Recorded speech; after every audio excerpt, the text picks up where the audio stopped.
Alright, you scum, suit up!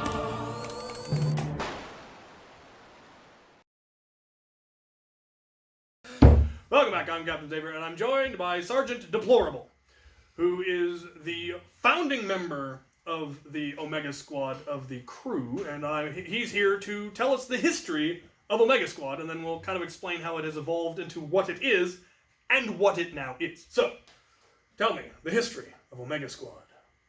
So, Omega was created in... lost my train of thought.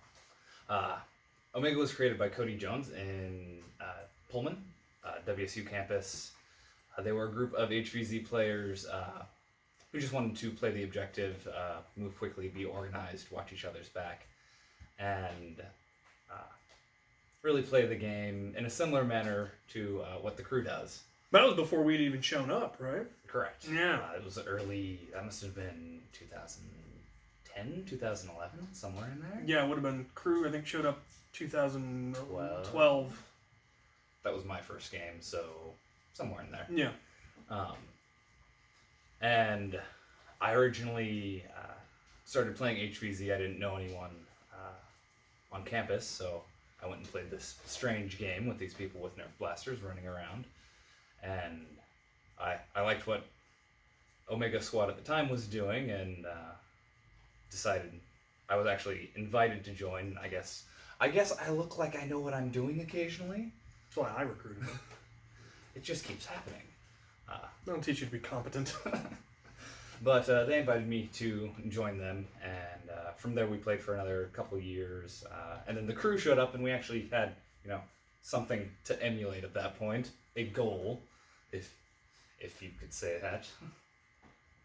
And it worked, because eventually the crew ended up playing zombies in one of the games, and Lance at that point had taken over Omega Squad, and trying to hunt his squad was like, oh, this is what it's like trying to play against the crew. No wonder the zombies are afraid of us. Because we couldn't break through their rear guard any more than zombies can never break through the crew's rear guard. It was too well organized. They were covering each other, there was overlapping layers of fire, they were moving properly. And that was really the point where I'm going, I'm eventually going to recruit this man. And I finally got the opportunity to here. Where Omega Squad came back up with the crew was at Ragnarok Oktoberfest 2018, when we got to the final stand. And we realized that there were a lot of super zombies. And in this game, super zombies had to be taken out by the heavier ammunition, which is why I keep bringing that up in the loadout videos, despite the fact that not all games have that. But when they do, you have to be prepared for it, or there is nothing you can do. You can shoot them with regular darts all you want, and they're just going to laugh at you. So it's important to have that option, whether it be socks or megas or whatever. And we knew that we were going to be hit by a lot of supers. They had tanks, they had mothers, Noodles. they had noodlers, they had all sorts of super zombies that you couldn't kill with regular rival or regular Nerf darts. And so I told Lance to put together a squad of as many people that were armed with heavy ammunition as you could find, whether they were people with socks, rockets, mega, whatever. Go through our squad, go to red or yellow team, blue team, whatever you have to do. Find as many of you as you can. We're going to organize in the center, and when we see the supers mustering, because that's what they kept doing, they'd send a wall of supers at us, and the front line could do nothing against them for the most part. The supers would hit the line would start falling apart, the rest of the zombies would come in. It was incredibly effective. So we put together a squad of nothing but super zombie killers, and whenever they showed up, I would point that squad there, hit them. And because Lance still has his pauldron with the Omega symbol on it, I simply started referring to it as Omega Squad. You are now Omega Squad, here is your job, you're going to hunt the supers, this man is in charge, go. And it was so effective that the supers started getting salty about it. Because they'd get all formed up, they'd get ready to charge, and they would just get obliterated by this wall of rockets, mega, and socks, 6 or 7 to each one, and they're like, okay, you got me. Like, yeah, just making sure. Omega would pick up all their ammo and come back to the center of the line again. And then the regular wave would come in and just get chewed to pieces by this huge line of fully automatic and whatever blasters, but eventually started wearing us down. We started running out of ammo. We started just losing people here and there. But Omega Squad definitely is one of the reasons that the humans ended up winning in the end. We managed to make it through 10 waves because their supers were pretty much getting nullified right off the bat of every wave by Omega Squad just annihilating them. And then also, since we were in the center and it was the left and the right that was getting hit, Omega Squad had the opportunity to be able to look and see where are the supers. Can we spot them and then take them out kind of in a sharpshooter type role? Because we weren't getting hit as heavy. And so Omega was able to take the time to go, there's a group of heavies over here, there's a group of heavies over here. Whereas the front line of the flanks didn't have that. They were just getting hit, just constant waves being hit, and they didn't have the opportunity to... You can't see, but Brett was on the left flank and was on the front of that. And, I was probably already dead. He was probably already dead by this point. Same thing happened with Luke on the far side, despite the fact that they were both armed with incredibly heavy blasters. You know, Luke was rocking dual proton packs. Brett had Mr. Beer, which was a Prometheus with a huge hopper on it. At least 500 round capacity. Yeah, I think it was closer to 1,000. And they both got taken out with at least half their ammo still in the blaster because supers. The supers, they could shoot them with the rifle all they wanted and it didn't matter because they couldn't take out a super. And that's why we had Omega Squad. So that is what Omega Squad is now. When we refer to an Omega Squad or like the Omega Marksman, we're talking about people who are specifically focused on taking out super zombies, whether it be through having the right weaponry, having mega, having rockets, having lots of socks, or just you're the person who's dedicated to looking for the supers and eliminating them at the most advantageous point, whether it's really far away or in some cases when it's actually closer. It kind of depends on the supers. And that's the other thing, is that supers are different from every single game. How many different supers do they go through at WSU? They must have had at least a dozen. So when the first game I played in, they had at least 4 that I can remember. By the time I graduated, I had seen at least easily 2 dozen. Yeah, Everything they came up with some really creative ones. Big spider, so it's a central zombie with 4 zombies on. They're each holding the rope, and if you touch the rope, you get turned. But none of the 4 zombies on the sides can go down unless the center zombie's down, so the whole spider can still move. Yeah, and there was another one where it was 2 that were attached, and you had to tag both of the ones on the ropes before you could tag the center one. Mm-hmm. They had witches, they had boomers, Photophobes. they had screamers, they had photophobes, they had tanks, they had shufflers, they had... Hive minds, minds, mothers, whatever you wish to call them. They got really creative with them, and so you had to know. And sometimes they didn't tell you. All you knew is that red headband meant it's a super, but you don't know their power. Are they a tank? Are they? And you had to figure it out on the fly.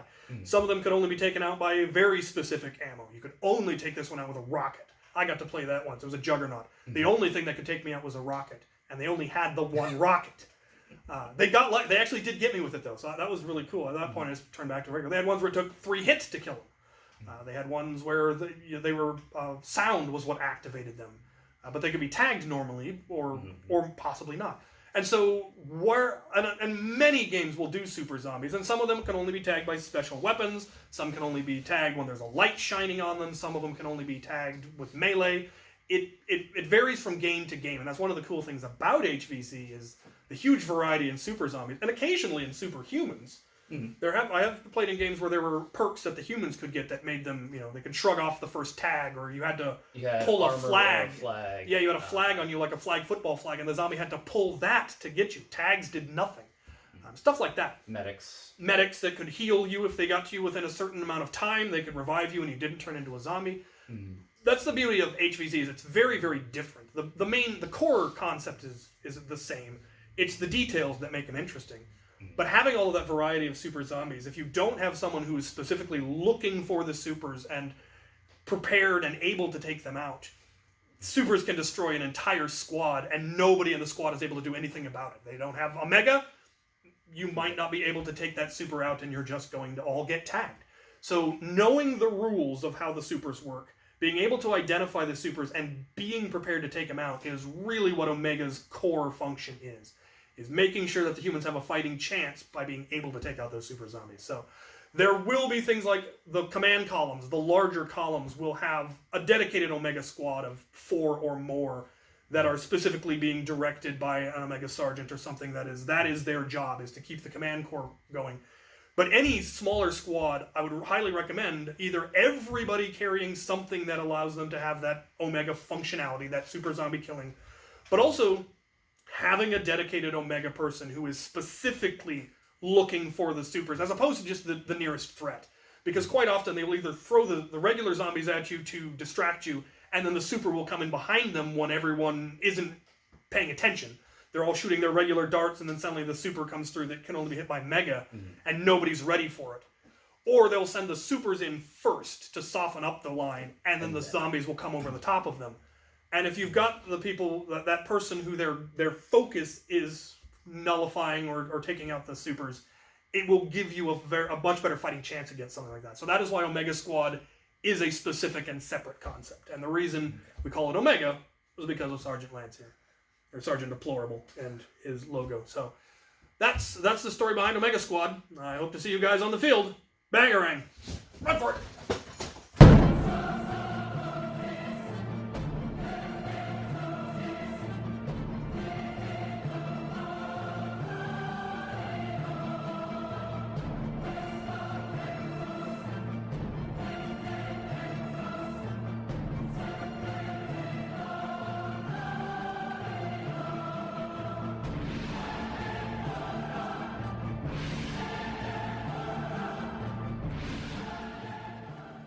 Takes of this or so. Oh, probably. We'll see if we can get it in one go. And turn off, then Captain. I will cut you. It's recording.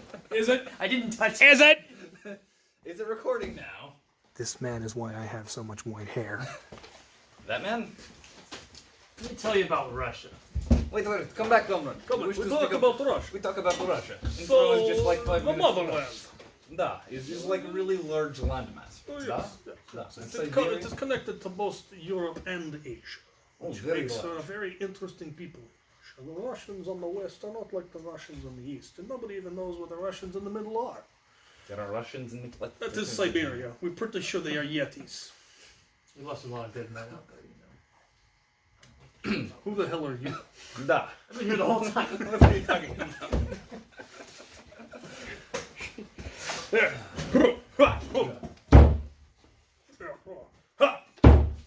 Welcome back. I'm Captain Xavier, and I can't have nothing nice.